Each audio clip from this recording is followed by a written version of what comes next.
Hello and welcome to the third in our series of webinars. Today we're going to be looking at writing a course report. So in the last webinar we looked at how to create the course itself. So now we're looking at how we would complete the course report following the course actually having taken place. So in this webinar, just a quick overview, we're going to look at quickly just the provider and course staff area on how to find your course, creating the course report as a step-by-step guide, and then looking at the results that you would be putting in, first of all, for a skills scheme or for a leadership training course, and then looking at a leadership assessment course and briefly touching on reassessments. There will be a further webinar where we deal specifically with defer and fail reports. As a very important element, we will deal with that completely separately. So as in earlier webinars, the provider and course staff area can be found by following these links. So these will contain the resources that you need as a course provider or as a member of course staff. And we're particularly interested today in the section on writing a course report. So I'm going to follow the link. It brings us to the provider and course staff area. So the link can be found on the PowerPoint that's attached to the web page where you've been watching this video from, or you can enter in the text in the URL at the top of the page, which would be mountain-training.org/England or Cymru. So from the Mountain Training England provider and course staff area, the section that we're interested in today is going to be the CMS and course reporting. So that's this one here. This page will give you an overview of each of the elements that you need to be thinking about when writing a course report. So we've looked at this already in the previous webinar, but the section that we're interested in today is going to be the creating a course report. So I'm going to use the Cowboy Adventures account to show you how we go about this. So once you're onto your provider account, you want to click on the courses tab. As I mentioned before, this tab will only show courses in the future. So you do need to change the start date to a date before the date the course itself ran. So I'm going to just choose a date a few days ago. And here's a course that's already been created ready for us. So I'm going to be looking at this Learning Leader training. So we're going to go into this course here. So once we're onto the course itself, the first thing I'd recommend that we do is check through very carefully that all of the details are correct and nothing's changed since you first created the course itself. The next thing I'd do is just check that they've got the correct staff member. Now, the course report does need to be completed by the director who actually completed the course. It cannot be completed by an administrator in the office, for example. So I'm not this person, so what I'm going to do is I'm going to change over the staff. So you do that using the staff tab. So when this was originally generated, it looks as if the staff member was set as myself and the director as somebody else. So I am going to swap that over so that I was the course director. So once you're happy that all of those details are correct, the next thing we're going to look at is the bookings. So under this tab, the first thing that I'd recommend is that you check that all of the attendees who actually attended the course are on this list. And if you're happy with those details, the next thing we're going to do is we're going to click on Create Course Reports. So here it'll give you another opportunity to check that you have the right course director. So this is myself. And it will then just ask you as a quick reminder, have you checked everything and is everything correct? Because after this point, it's very difficult to make any changes on the course once the course report has been created. So I'm going to click yes here. So here we have an empty course report form. So we can see a number of tabs and the ones that have a little cross next to them need to be completed. So what we're going to do is we're going to start with the director. So this is the third point at which you're able to change the course director. So the course director is currently set at myself, but if this wasn't the case and I wanted to change the course director, I would click on the Change Director button and then I'd be able to change that person over. So for example, I've asked Simon if he'd be able to do the course. Press add and close, and that would automatically update there. I am going to turn this back because I'm the person who is writing the course reports, and that's updated now as myself. Okay, alongside this person, it may have been that you had additional staff members. So this would be under the staff tab. So currently no staff actually linked to this course report. So I can add a staff member by using this button here. It's worth noting when you open out this box, it currently does show you all candidates potentially. So you would need to search very carefully to make sure that you are actually getting a staff member link to your provider account. So as before, be very careful to include the candidate ID number. So if I was to add, for example, Ivana Klimalot. So I already know that Ivana isn't eligible to be a staff member on this course, primarily because she currently is a candidate on the course, but also because she doesn't hold the relevant qualifications. If I try to add her here, it is telling me that she's not eligible to be a course staff member here. So when choosing a member of staff for a course, do be very careful to make sure that they have the relevant experience and the qualifications. So if you're not sure what that is, you can find it in the provider and course staff area. So I'm going to quickly show you that now. So if I go to the provider and course staff area, so we're currently looking at the Lowland Leaders. So we're going to look at the Leadership Awards Quality Manual. And if we scroll down, we'll find course staff requirements. So the requirements for a member of course staff, it first of all says that they need to have held the relevant or higher award for at least 12 months, and as well that they've worked as an award holder for at least 20 sessions within the scope of the award over the previous 3 years. So these are the essential requirements. There are also additional desirable requirements that we ask here. So for an assessment course, it's also worth pointing out that in addition to the requirements of a training course, they also need to have had experience on working on at least 2 complete training courses for the relevant award scheme before they attend an assessment course as a staff member.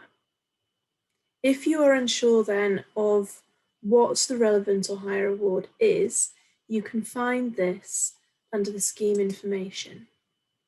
So if we're looking at the Lowland Leader, we scroll down, so you can find the additional course staff award here, and it will direct you again to the quality manual, which is what we've just looked at. So if I return to our course reports, so that's the staff page that we've spoken about. If you have any additional observers, you can add that under here. So add an observer. So this may be that you have a moderator, or that you have someone that's coming to watch the course, possibly for their own professional development, they're interested in becoming a member of course staff, or that they hope to become a course director in the future. So this would be added in the same way as a member of course staff. So if we return to the details page, this is where we put the main part of the information about the course itself. So if you had any additional staff members, you'd be able to see the number here, and the same goes for observers. Then we have dates linked to this particular course, so when it was created, the start and end date of the course, when you started writing this course report, and by the end you will also have when the course was submitted, which will come here, so when you finally press submit, and the final one, when it's processed by Mountain Training, you'll have the final date here. So we're going to start with the day reports. When we're adding day reports, you can do this as you go along. If you're out on a course, each evening you could be writing the day reports as you go along. That helps to keep it fresh, but you don't have to do it that way if it's easier for you to wait until the end. Check the date is correct for the day that you're writing. We then need to fill in the venue, the value bases, and so on. So venue, for this one, we're talking about the general area. So if I use the provider and course staff area, you can see here now, so we've got a general area that is Birkdale Commons. So we're up in Yorkshire. Copy, and I'm just going to paste that in. So this is our venue, Birkdale Common. Valley bases, so that's where you started your day, so where you did your initial briefing. So again, let's have a look at what CMS and course reporting has. We have a cafe in Kirkby Stephen. Copy, paste. So syllabus covered. So in this section, for a skills course, you can keep it quite simple and just put the titles of the sections. For a leadership course, you do need to put a little bit more information. So to be specific, you can put the syllabus points. So for example, 1.1, 1.2, 1.3, etc. Again, if I go to the course reporting page, so syllabus covered here, you can see the key aspects of that particular day. So like it says, if you wanted to, you could have a Word document with all of the syllabus elements listed in it, and you can just copy and paste them over, or you could take it directly from the handbook itself. That way it's coming straight from the horse's mouth. A copy, and let's paste that in. For example, on this day now, we were looking at leaderships, we were looking at hazards on steep ground, navigation, access to environment. What I would say at this point is these are clearly taken from a mountain leader syllabus, and I'm writing a course report for a lowland leader. So do be aware, make sure you are using the correct syllabus points from the correct syllabus when you fill out this section. So I am going to just leave it there just so you can see that there are multiple points that are going to be added in each day. You're not just necessarily going to focus on one point, you will focus on many. We have our syllabus covered points and we have linked them to the syllabus correctly. I now go on to my notes section. So in the notes section for a skills course, this can be quite simple. So it needs to just represent what the day was like. So if we have another look at the CMS and course reporting area, we can see for a skills course, for example, they've said navigated in poor weather to 9 standards, returned via Pot Hill, a meeting with the council access officer, promoted a good discussion. So it's quite basic, but it gives you the information you need to be able to get a good idea of what that day was like. So for a leadership scheme, you do need to make sure that the notes section is a little bit more detailed, that you can get a really good grasp of what the day was like. So the example they've got here, followed Gribbin up from Cwmidwal, walked over Glyderfawr and down via Devil's Kitchen using a 1 to 40k map. So that tells you a lot about where they were, and as well as sort of like the navigation that they were working on with the 1 to 40, for example. I'm just going to copy and paste that.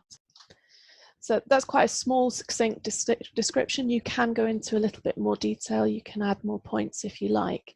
Key with this is to make sure that you are being clear, that you're being concise, you're being factual, and that you are putting things in a way that is easy to read. So you can see here, it says, please note, do not add anything in the day reports that could, in the candidate or participant's opinion, compromise the validity of the course or be considered grounds for complaints. So for example, if you were to write what's written there, we only had time for a couple of navigation legs each, everyone was finding it really hard to understand the skills involved. That's leaving it very open to interpretation.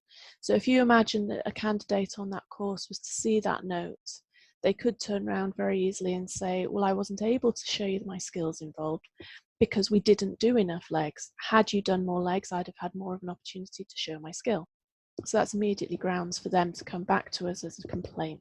If you have points like this that you do wish to raise, it would be more appropriate to add that to a confidential comments section.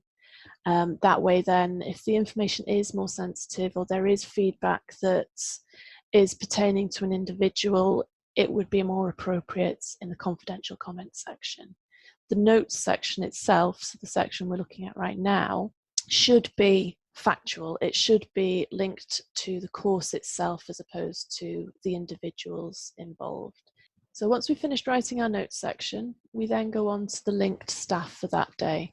So had I added more people to that list, I'd be able to tick the individuals that I'd used as staff members. In this case, it's just myself, which is absolutely fine. So I'm going to tick myself as the staff member linked to that day. We then have the weather. So this is a nice little tick box thing. It's nice and simple. You just put what was going on with the weather. So I'm creating a nice, lovely sunny day. Save. Do remember to press save at the end of each of your day reports. It can be very frustrating if you've written a large amount in the notes section and then suddenly it's gone. So we have our first day reports. We would then carry on adding our day reports in the same way. So the next section then is confidential comments. So this is the section I mentioned earlier for putting in things that maybe are more sensitive. The example I gave before was the not enough legs and skills involved one. So if I just copy and paste that, so this would be appropriate for this section as opposed to the notes section from above. It may also be the case that you had to change the venue and that you just want to make us aware that this change took place, or it could be that in the lead up to the course you had a conversation with Mountain Training and you've been asked to add a comment into here. You can add those comments. It also could be the case that you have some sort of feedback that's specific to an individual. So for example, if an individual had to withdraw from a course, then their information may go here. Anything that's here is a statement. If you have any questions of Mountain Training, do get in touch. And if you're not sure how to fill out this section or any of the other sections, ring Mountain Training, have a chat with one of the technical officers, and they'll be able to advise you on what to include or what not to include in any particular section if you're really not quite sure. So anything you write here, as with the other sections, press save. Just to recap with the confidential comments, so at Mountain Training, we encourage you to use the confidential comments box.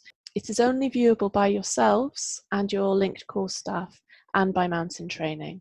So you can include any sort of like notable events, general overview, anything like that that you want to be able to put in. The only thing I would say is when you're writing the confidential comments, they're not directly visible by candidates. However, if they were to ask for a disclosure of their information through GDPR, we would have to disclose anything that's written here. So please do be careful that you are writing something that you would be comfortable with people being able to see in that situation. So the next section we're going to look at is the possible results for a course. So skill schemes in the leadership training courses are pretty similar. So they have the same titles for both. So I'm going to talk about them both at the same time. So when you first create a course, the one you see is awaiting accreditation. This is default. It's the one that you need to then change to suit whatever happened with the individual in question. Most people, you're probably going to be putting completed. So this shows that the candidate attended and completed either the skills or training course and that they have all the prerequisite requirements for the training courses. You then have the option of not yet completed, withdrew, or did not show. I'm actually going to start at the bottom. So did not show. This is the one that if you have a candidate who's booked onto the course but just did not show from the outset, so they never actually attended, don't delete them off the course, leave them there, but mark them as did not show. You then have withdrew. So this is for when a candidate has withdrawn themselves from the course partway through. They haven't completed the course in full. With these, do put a note to explain why this was the case in confidential comments. If a candidate has withdrawn themselves from the course, they will need to do a full course again if they want to be accredited with an attendance for that particular course. The last one then is not yet completed. So this one's it's similar to withdrew in the sense that the person has basically not completed the required hours for the course. This is used for candidates that for some reason they haven't completed, but they do intend to come back and to complete the course. It's very important in these cases that an action plan is created for the candidate and that we have really good details recorded in the confidential comments. Basically, there needs to be enough information that that person can come back and it is perfectly clear what needs to be completed for them to carry on. They do need to return to the original provider, so if they've not completed a course, they need to go back to the same person to complete it, and this should be within 3 months. If you're not sure on writing one of these, I would definitely recommend that you do speak to the technical officer beforehand. So it may be the first time you come across this, do get in touch with your technical officer and get advice on how best to fill this out for that candidate to be able to benefit from it the best they can. So these are the main results that you would get for the skills scheme. The leadership scheme, you will see another one on the list, this exemption. This is only issued by Mountain Training. So these are the possible results for a training course. We then have an assessment course. So possible results for assessment, we have 4 main results. We also then have our not yet complete, withdrew and did not show. So the 4 results that you can have, you've got your pass, you have your defer or defer it just for first aid, or you have your fail.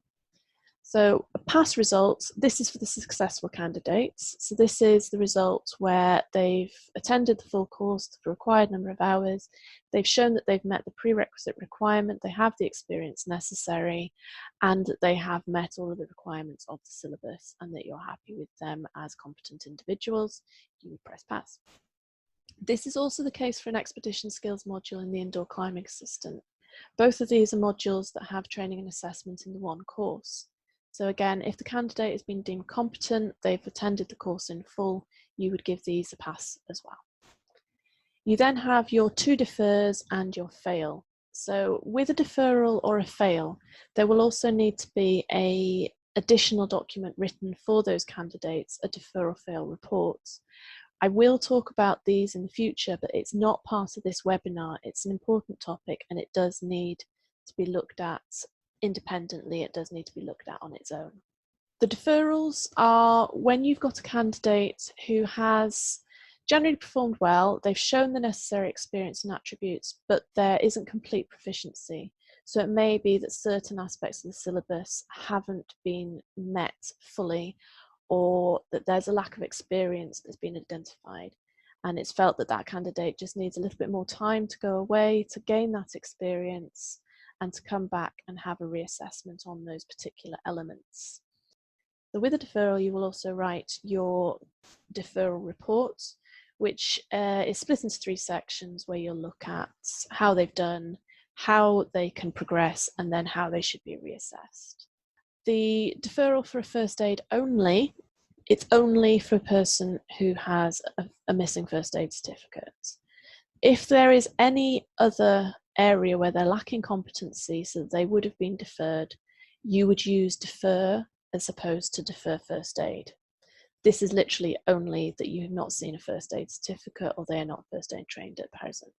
The final one then is the fail. So this is used when a candidate's performance has been generally weak, they haven't got the necessary experience or attributes that they need for that particular qualification. So in this case, they would require a complete assessment course. So these are then the results that you can attribute to an assessment course. So if I go back to my course report from earlier, so we're on the course report from earlier. This is the first page which had all of the details. I would then go onto the results tab. Now, because this is a training course, I would be looking at my completed, did not complete, etc. Until you update them, you will have a waiting accreditation waiting in the results box. So you'll get a drop-down menu of the relevant results. So you just need to click the one that's relevant for that particular candidate. So we'll say that both of the candidates here today have completed the course to a level that you're happy with. They have all the prerequisite requirements and the experience needed. So we'll click on completed.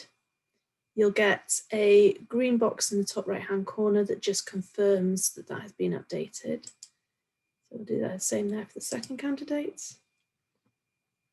And now we have the results for the candidates completed. And you'll notice now that the results box at the top of the page has gone from a little red box to a little green tick. So once you've added the result for each of your candidates, you've checked and made sure it's right. So if you have given a deferral or a fail, that you have written your additional comments, you can then go on to submit this course.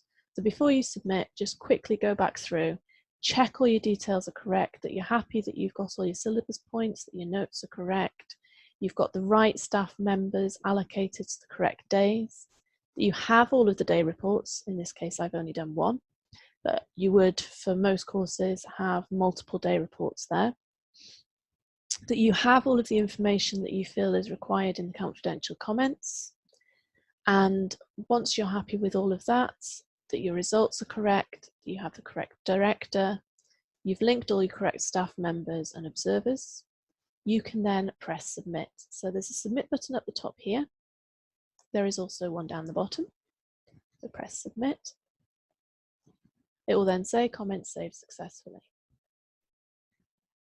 Once the course has been submitted by you, it will then be sent on to Mountain Training. So I'm just going to go back to my PowerPoint. So following the course, you will have had a discussion with your candidates or your course participants. So the participants on the skills course, you've probably given them advice on how to follow on, where to go next, what they might want to do in the future. And with the leadership schemes, you will have debriefed your candidates in detail before you've submitted your course reports. So as a tutor or director, you are required to submit the course report to CMS within 21 days of course completion. So the 21 days does give that little bit of leeway. So if, for example, you have a candidate who has arrived on a training course, their D-log, they've shown that they have the experience, but that's not necessarily within their digital logbook, you can give them that little bit of extra time to be able to complete their D-log before you have to submit the course report. It doesn't have to be the day after the course. And it gives them that little bit of leeway, it gives them that flexibility in those exceptional circumstances where they've come without a complete D-log. If this is the case and that you have got an individual whose work you're waiting for, do let everybody who was a candidate on that course know the situation and know that they may have to wait a little while for the course report so they understand what's going on. So once you've got everything in place and the course report has been written, you've submitted your course report and you've done so within 21 days. The next stage then is that it will go to a technical officer with Mountain Training. That technical officer then has up to 10 days to process the course report in line with our quality assurance. If there's anything in the course report that's not quite right or that they want to check up on, they will either get in touch with you or they'll unsubmit the course report with some notes on what needs to be done. You can then resubmit the course report once you've completed that. So once the course is all good and the technical officer is happy that it's in line with quality assurance, they will then process that course report. At that point, CMS is updated and the candidate will receive an email letting them know their course outcome, and their CMS account will be updated. So they will be able to see straight away the results of that particular course. Following on from that, the skills scheme and any assessment courses will also generate a certificate. The certificate is generated once all of these points have been completed. However, what I would suggest that you do when you're debriefing your candidates right back at the end of the course, do make sure that their delivery address on the CMS account is correct. The certificates are processed in the office and they are sent out to the account address, the delivery address there. And it would be a shame if their details are incorrect or not up to date, that they wouldn't receive their certificate. So last thing I wanted to mention in brief is reassessments. There will be a lot more information about this when we talk about defer and fail reports, but I did want to just cover it very, very quickly just so you're aware. So when a reassessment does arise and that you are dealing with one of these for a candidate, you would treat it very similarly to a normal course. So you would create the course as you would have created a normal course. You would create a course report in a similar way. The things that are slightly different are the fact that you would have a deferral report that you're basing your reassessment on, and as well that you do need to add a little bit more information in there. So it's written here, the confidential comments, you would add an extra little point just saying that it is a reassessment. But just to be aware, the admin side of processing them is the same as processing a normal course. So if I come back to the points that I wanted to cover in this website webinar, we have spoken about the provider and course staff area, and I've been through now how to write the course report and as well the results that will be linked to that particular course report, whether it's a skills scheme or whether it's a leadership training or assessment course. I've briefly covered reassessments, and like I've said before, there will be another webinar where we will look very specifically at defer and fail reports and at reassessments. and the information for those will be a lot more detailed in there. For now, the information for these is available for you in the provider and course staff area. So I'm just going to go there quickly now. So in the CMS and course reporting area, all of the information about writing courses, writing course reports, writing the results, and as well any defer or fail reports are available. So just to remind you, here are the web links for the provider and course staff areas for both England and for Cymru. If you have any questions, please do get in touch, and I hope this webinar has been useful for you. Thank you very much, and I will speak to you again soon.